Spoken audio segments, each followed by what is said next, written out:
Question number 3, Andrew Little. Thank you, Mr Speaker. My question is to the Prime Minister. Does he stand by his statement regarding Labor's fees-free post-school study policy that, quotes, "The question will simply be that if it is completely free, will there be any control on the quality?" End quotes. The Right Honourable Prime Minister. Mr Speaker, yes. Supplementary. Supplementary question, Andrew Little. Given that answer, is he saying that when he went to university for free, that there was no quality control?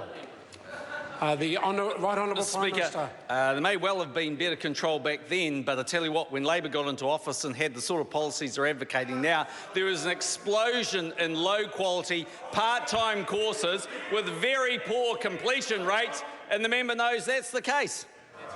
Supplementary. Order. Supplementary. Supplementary question, Andrew Little.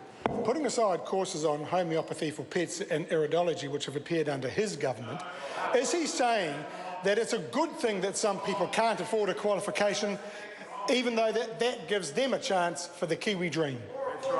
The Right Honourable Prime Mr Minister. Speaker, far from that, what the government is saying is that if one looks at the current situation with tertiary education, on balance, about 70, maybe as high as 80% of the costs are actually met by the taxpayers, other than the individual, and yet we know that the person, when they go to university and complete their tertiary qualification, actually earns a lot more money. And on balance, I don't think it's unreasonable someone who's going to earn about 46% more after 5 years than the median wage should actually pay that 20 or 30%. I think that balance is about right.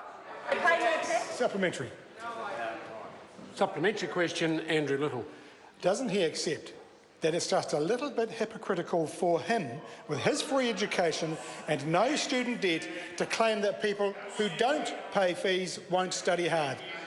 The Right Honourable Prime Minister. Mr Speaker, no. Supplementary question, Tim McIntyre. Thank you, Mr Speaker. In light of the primary question, does the Prime Minister stand by his statement regarding Labor's policy that, and I quote, "Under Andrew Little, Labor has become the TPP, the two-position party"?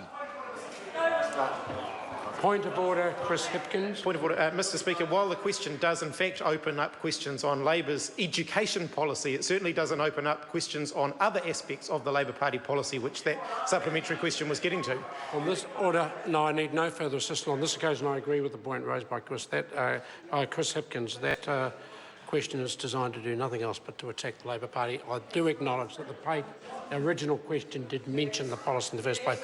Further question, supplementary question, order. David Seymour. How much more rapidly has the median New Zealand house price risen than the average student loan over the past 3 years? The Right Honourable Prime Minister. Speaker, I don't know, but I suspect a considerable amount. Supplementary question, David Seymour. Point of order, Mr Speaker. Point of order, David Seymour. Mr Speaker, I seek leave to table a back-of-envelope calculation done by me today, showing the numbers 2.8. Member will resume his seat. Raising points of order like that leads to more disorder, and I'd hate at this early stage of this parliamentary year to be asking the member to leave the chamber for that reason. Further supplementary? Order. Supplementary question, Andrew Little. In light of the analysis out today from universities in New Zealand, that when a person goes into a job like IT, engineering, marketing, science, they're going to pay more than 10 times the fees they've paid for their education. Isn't it better to be investing more in people to get qualifications? The Right Honourable Prime Minister. The member's in serious risk of blowing both of his feet off. That's exactly the point. At the moment, people do go to university. They're not stopped. They get a free student loan. They do go out and pay more taxes. And why 0% student loan? Why the hell should they get somebody on low incomes cross-subsidise them? That's exactly the point. The system's working. Supplementary. Order. Supplementary question, Tim McIntyre. Thank you, Mr Speaker. In light of the primary question, does the Prime Minister stand by his recent statements about all of Labor's recent announcements? Point of order, Mr Speaker. Order. Chris Hipkins. Mr Speaker, if the supplementary question was specific to the primary question in relation to the quote there that Andrew Little used in his primary question, that question may have been in order, but the Prime Minister has no responsibility for all of the policy announcements that the Labor Party has made. And I'll hear from the Honourable Jerry Brownlee. Well, Mr Speaker, the primary question asks if the Prime Minister stands by his statement regarding Labor policies. Well, all right, a specific Labor policy. This is a point of order. But let's not... Order! Can I just be clear? This is a point of order being raised by Mr Brownlee, and it will be heard in silence. The Honourable Jerry Brownlee. Mr Speaker, to be clear, I'm speaking to the point of order raised by Chris Hipkins, which was a result of his shooting himself in the foot by lodging the question in the first place. Mr Speaker, the question says, does he stand by his statements regarding Labor's free post-school study policy? Well, if the ruling would be that you can't ask for a general question based off that about Labor policy, then it would assume that we can ask specific questions about specific Labor policy positions. Order! Order! Wouldn't take long. Order!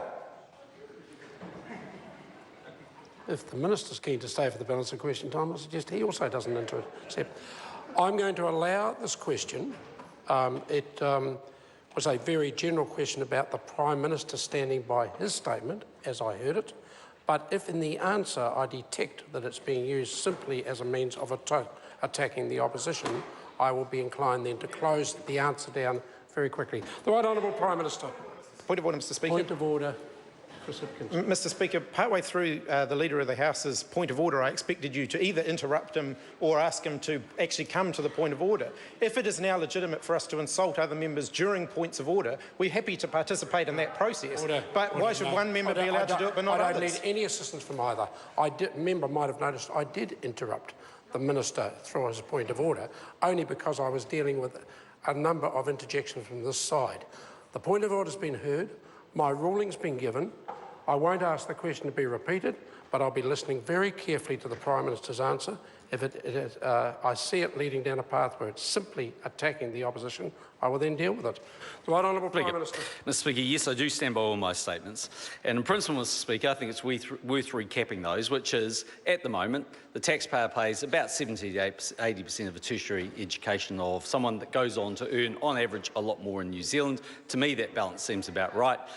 Having no controls on the sorts of courses that would be promoted under the sorts of policies we've seen announced in recent times would actually lead to low-quality courses that would largely be part-time, for which the completion rates would be very low. The reality is, Mr Speaker, it is a dog of a policy. Supplementary question, David Seymour. Can the Minister confirm that the correct answer to my earlier question was a ratio of 2.8, and does he believe that young people should be far more worried about rises in median house prices than rises in student loans? Either of those two supplementary questions, Right Honourable Prime Minister. Mr Speaker, on the basis that the member is a very gifted member that I offered a warrant to and he turned it down, and therefore would only been offered that if he had true ability, I'll accept him at his word, it's 2.8%. Supplementary question, Andrew Little.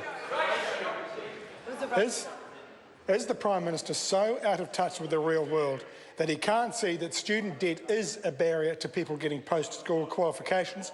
And why wouldn't he want to do something about that? The Right Honourable Prime Minister. Mr Speaker, it's an interesting thought to say that student loans are a barrier to people going to university, because thousands and thousands, or tens of thousands of people are. We've seen a lot more people completing high quality and tertiary qualifications under this government. The bulk of people who go actually earn more over time. People actually do complete degrees that are worth it. And if the member is saying that those things aren't true, he's philosophically saying a policy that was supported for 9 years through a Labor government was totally and utterly wrong. And all he's doing here is trying to change the line between the taxpayer paying 70 or 80% to higher, and actually that will be paid for by lower income New Zealanders, the logic of which defies me.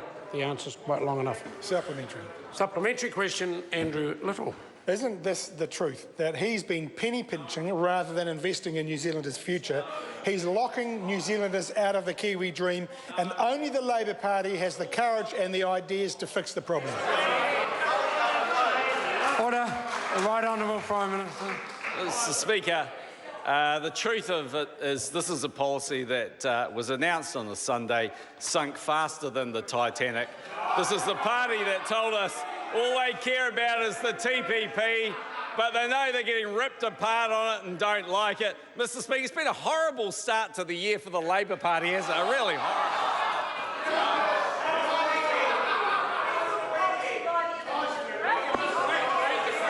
Order.